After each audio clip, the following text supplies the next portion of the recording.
Hi student, कैसे हैं आप? रॉयल इंस्टीट्यूट के स्टूडेंट्स जितने भी हैं वो एग्ज़ाम इस फर्स्ट फेज का शिफ्ट 1 का दे के आ गए हैं। आज जो है पेपर बहुत अच्छा गया ऐसा ये बता रहे हैं। तो एनालिसिस हमने भी किया तो लगा हमको भी कि पेपर वास्तव में बहुत अच्छा गया है। जैसा पढ़ाया गया था, जैसा टेस्ट सीरीज चल रही थी वैसा ही आया है। तो टचवुड ऊपर वाले के मेहर रही, जिसको बोलते हैं कि उसका करम रहा कि उसने वैसा ही पेपर दिया। एनडीए का मूड जो है, हमें लग रहा था कि वो 16 तारीख वाले पेपर में उसने थोड़ा सा अपना ट्रैक चेंज किया था, तो हो सकता था कि वो नई जगह से क्वेश्चन देता, लेकिन फिर वापस वो अपनी ट्रैक पे आ गया। जैसा 2022 में किया उसने, जैसा 2023 में किया, वो फिर वही एक बार जहाँ से क्वेश्चन उठाए हैं वहाँ से क्वेश्चन उठाए हैं उसने। जैसे कपिल सर हेनरी लॉ 13 तारीख वाले में था, तो फिर वापस हेनरी लॉ, 16 भी हेनरी लॉ था। फिर हेनरी के बाद में हमने कहा था कि भाई राउल्ड आ सकता है, तो राउल्ड का आदर्श अनादर्श विलियन जो है वो दे दिया गया। मोललता जो है, मोललिटी के न्यूमेरिकल आ ही रहे हैं तो आ ही रहे हैं। और अति प्राश्रयी, समप्राश्रयी, हाइपरटोनिक, हाइपोटोनिक, यहाँ से क्वेश्चन आ ही रहे हैं। ऑस्मोटिक प्रेशर से तो आ ही रहे हैं। अच्छा, सेल पोटेंशियल आ ही रहा है। अच्छा, जो नेम रिएक्शन है थी वहां से क्वेश्चन आ रहा है। अमीन की बेसिसिटी है वो क्वेश्चन आ ही रहा है। जितनी भी नेम रिएक्शन आप ले लो वहां से। अच्छा, बॉइलिंग पॉइंट जो है हेलोजन का वो आ ही रहा है, तो भाई वहां से भी क्वेश्चन। अच्छा, order of reaction, first order, second order, third order, उनका हाफ लाइफ, उनका अर्धायु काल, वहां से क्वेश्चन 13 को भी आया, 16 को भी आया, अभी भी आया है, तो आगे भी आता रहेगा, तो पढ़ डालो उसको जाके। अच्छा, आरिनियस 13 में नहीं आया था, लेकिन 16 में आरिनियस का कुछ पार्ट आया था और आरिनियस इक्वेशन आ गई, आरिनियस का पार्ट आ गया।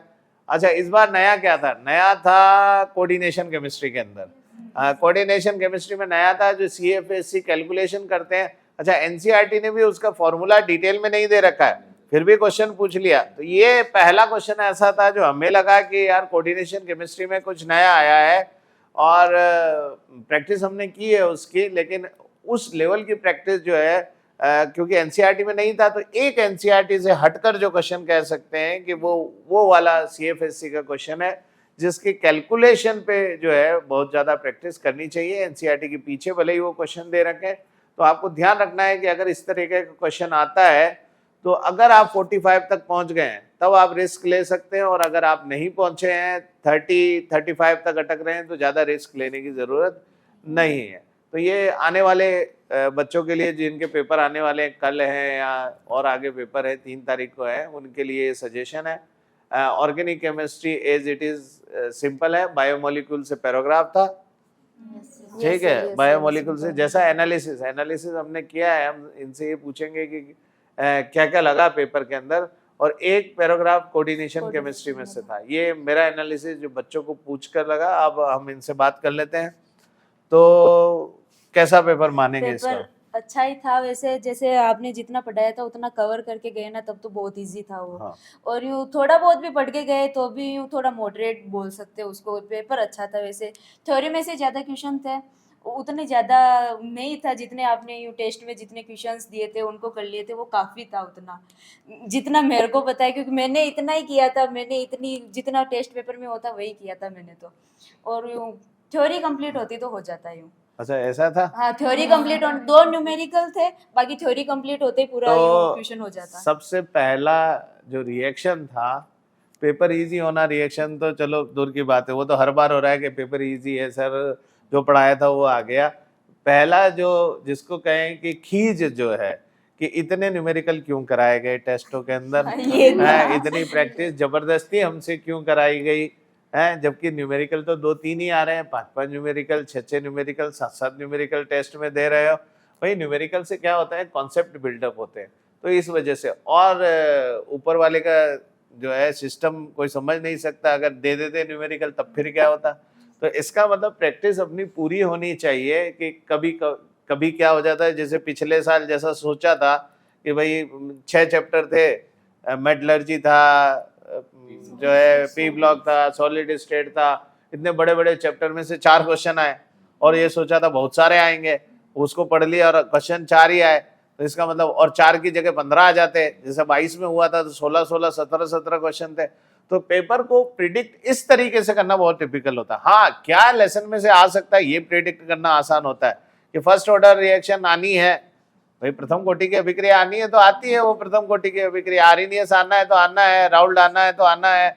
अब इसको तो अपन प्रिडिक्ट कर सकते हैं, लेकिन ठीक लेकिन है। ये था कि न्यूमेरिकल करने से ये फायदा हुआ कि थ्योरी थी भी उसी से कंप्लीट हो रही हाँ, थी तो यूं। ये न्यूमेरिकल से ही हुआ प्रैक्टिस का। अच्छा, टेस्ट पेपर से कुछ फायदा हुआ क्या? टेस्ट पेपर का ही फायदा था पूरा। तो इस बार हमने जो है टेस्ट पेपर का नंबर बढ़ा दिया पिछले साल से, क्योंकि हमको लगा पिछले साल फायदा हुआ था, तो इस बार हमने डबल सीयूटी की टेस्ट सीरीज चलाई। और डबल सीयूटी की टेस्ट सीरीज का फायदा बहुत अच्छा हुआ कि जो बच्चे नहीं भी कर पा रहे थे, वो जो होती ना रेस लगती है कि अरे इसने कर लिया तो ये मुझको भी करना है, उस चक्कर के अंदर सबका कंप्लीट होता चला गया। तो कहीं ना कहीं जो क्वेश्चन आने लायक है, जैसे ऑर्डर ऑफ रिएक्शन के क्वेश्चन, के की स्थिरांक जो है उसका क्वेश्चन हो गया, विभव का फॉर्मूला ही याद करके चला जाए आदमी तो कम से कम उतना तो कर ही जाता है। नेम रिएक्शन 2-2 4-4 बार आ गई कपिल सर, तो वो याद ही हो गई उनको कि यार ये आ जाएगी तो ये।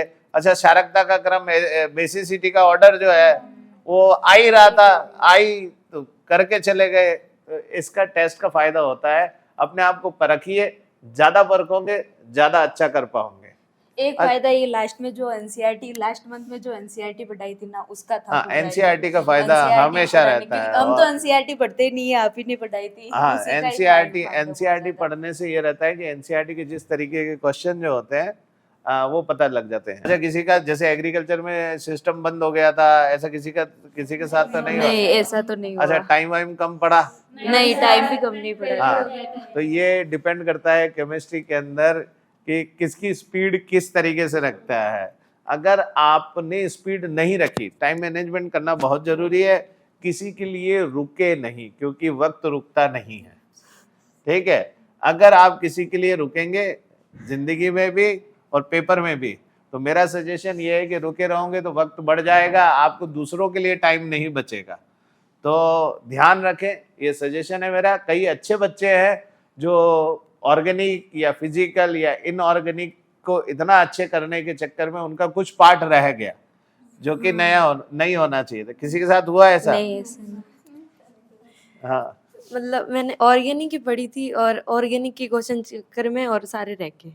सर ऑर्गेनिक तो अच्छी करी? ऑर्गेनिक तो सारी कर दी और 4 क्वेश्चन फिजिकल के वो कर दिए, वो कर दी, बहुत अच्छा। क्योंकि वो इजी थे और मैंने इजी कर दिए। इजी करती है। हाँ, ये बढ़िया है। तो टाइम मैनेजमेंट जरूरी है, लेकिन हाँ, जो पढ़ा था वो करके आए तो मलाल नहीं है कि इजी 2 फॉर्मूले के थे और 2 वो सही गलत वाले थे। अरे वेरी गुड।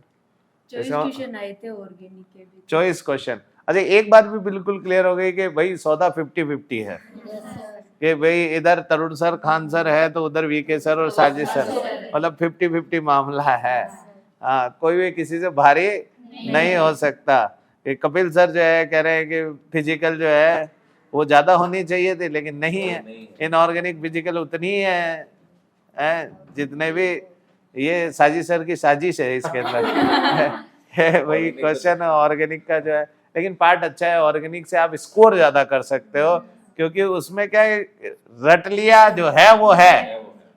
ऑर्गेनिक में क्या जो है वो है, फिजिकल में और इनऑर्गेनिक में क्या है कि जो है उसमें से भी कुछ ना कुछ निकल आता है। तो ये ध्यान रखें, फिजिक ऑर्गेनिक बहुत अच्छी करें, क्योंकि रट लें क्वेश्चन जो है उसी में से ही आते हैं। अच्छा, जहाँ पेपर देने गए माहौल के साथ टेंस लग रहा था?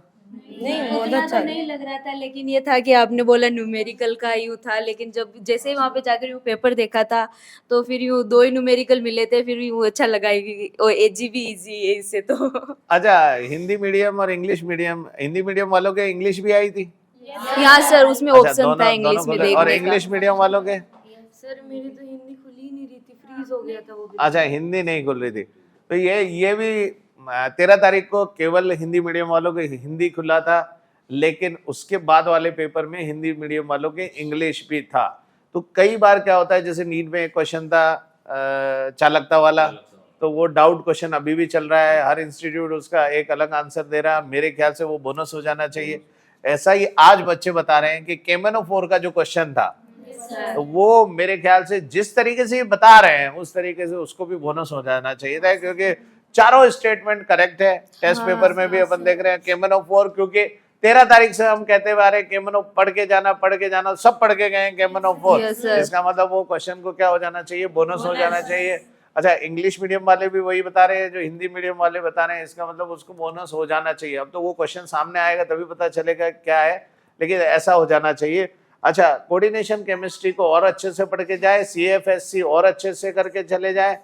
अच्छा, आपने जो प्रैक्टिस करी थी कंप्यूटर पे उसका फायदा मिला आपको? हाँ, उसका फायदा मिला था। हाँ, पहली बार कई बच्चे जो है कभी माउस नहीं पकड़ा है, जिन्होंने कंप्यूटर पे कभी प्रैक्टिस नहीं की है, कंप्यूटर पे प्रैक्टिस करके जाएं बेटा, क्योंकि आधा ध्यान तो आपका वहीं लगा रहेगा। तो ये ध्यान करें। और अच्छा, रफ वर्क के लिए पेज दिए थे, पेज दिया था और पेन भी दिया था। ठीक है, तो टाइम पे आपका सिलेबस हो गया था? Yes sir. टाइम पे आपका रिवीजन हुआ? Yes sir. NCERT भी पढ़ाई गई? Yes sir. पेपर भी लिए गए? Yes sir. देखो, चेहरे बता देते हैं। कोई इंस्टीट्यूट का ये बात नहीं है कि हम इनको रटवाएंगे और आपके सामने खड़ा करेंगे। तो कल को ये बाहर जब जाएंगे तो कहेंगे कि सर ने हमको ऐसा ऐसा बताया था। ऐसा बिल्कुल नहीं है, चेहरे से आदमी का पता लग जाता है कि ये है। तो बिल्कुल ट्रू स्टोरी ये है कि 100% जो मेहनत की जाती है उससे ही 100% रिजल्ट आ रहा है। हम ऐसा पहले से करते हुए आ रहे हैं और ऐसा बार बार करते रहेंगे, लगातार करते रहेंगे। तो केमिस्ट्री के पॉइंट ऑफ व्यू से इतना ही है। कपिल सर थोड़ा बताएंगे, इसमें ऐड करेंगे। धन्यवाद खान सर। मैं एक बात ये कहना चाह रहा था ऑर्गेनिक, फिजिकल और इनऑर्गेनिक पे, क्योंकि पिछले साल क्या है कि CUET में काफ़ी चैप्टर थे। जैसे इस साल सॉलिड स्टेट हट गया, P ब्लॉक चैप्टर हटा दिया, मेटलर्जी चैप्टर हटा दिया। हाँ। तो इस बार 12th क्लास के केवल फिजिकल के सॉल्यूशन इलेक्ट्रोकेमिकल काइनेटिक्स हैं और इनऑर्गेनिक के D&F और कोऑर्डिनेशन है। तो दोनों मिलकर के बनते बेटा 5 चैप्टर, और ऑर्गेनिक में लगभग 5 चैप्टर हो जाते हैं। Halo alkane, हेलोरिन, alcohol, phenol, ether, aldehyde, ketone, carboxylic acid, amines और बायोमोलिक्यूल्स। तो अगर अपन वेटेज वाइज देखें तो CUET के 50 क्वेश्चन है, तो 50 में से 25 किसके हो गए, ऑर्गेनिक के 5 चैप्टर के, और 25 किसके हो गए, इनऑर्गेनिक और फिजिकल के। तो उसी हिसाब से हमारा पलड़ा आगे था क्योंकि 24 ही आए उधर। 24 फिर भी अपन एक क्वेश्चन आगे चल रहे हैं। हाँ, फिजिकल के 15 क्वेश्चन थे, तो बड़ी बात है। आपके पेपर जो है कंप्लीट हो चुके हैं या अभी पेपर बाकी है? आ रहे थे इसको बायो का पेपर। बायो तो बहुत इजी आ रही है और पढ़ाई भी इतना जबरदस्त है, वो टीम ही खतरनाक है। बायो की जो टीम है तो मेरे को कुछ डर लगता है उनसे। ठीक है, तो अलग अलग टीचर है और अपने आप में एक्सपर्ट है, और वो पेपर भी ऐसा बनाते हैं और सारी चीज़ें एग्रीकल्चर, बायोलॉजी और केमिस्ट्री सभी बढ़िया है। आइए हमारे साथ जुड़िए। जैसा इन बच्चों ने, आप देख रहे हैं इनको, ये कमाल करके दिखाएंगे। जब रिजल्ट आएगा, जब इन चेहरों को याद रखिएगा, ये आपको वहीं मिलेंगे, वहीं सम्मान समारोह में सबसे आगे। तो रॉयल इंस्टीट्यूट की तरफ से ये था केमिस्ट्री का एनालिसिस। फिर आगे जैसे जैसे पेपर होते चले जाएंगे, आगे वाली शिफ्ट में हम बात करते चले जाएंगे। तो आज के लिए इतना ही। आगे आने वाले पेपर के लिए मेरी तरफ से, कपिल सर की तरफ से और सब बच्चों की तरफ से बेस्ट ऑफ लक।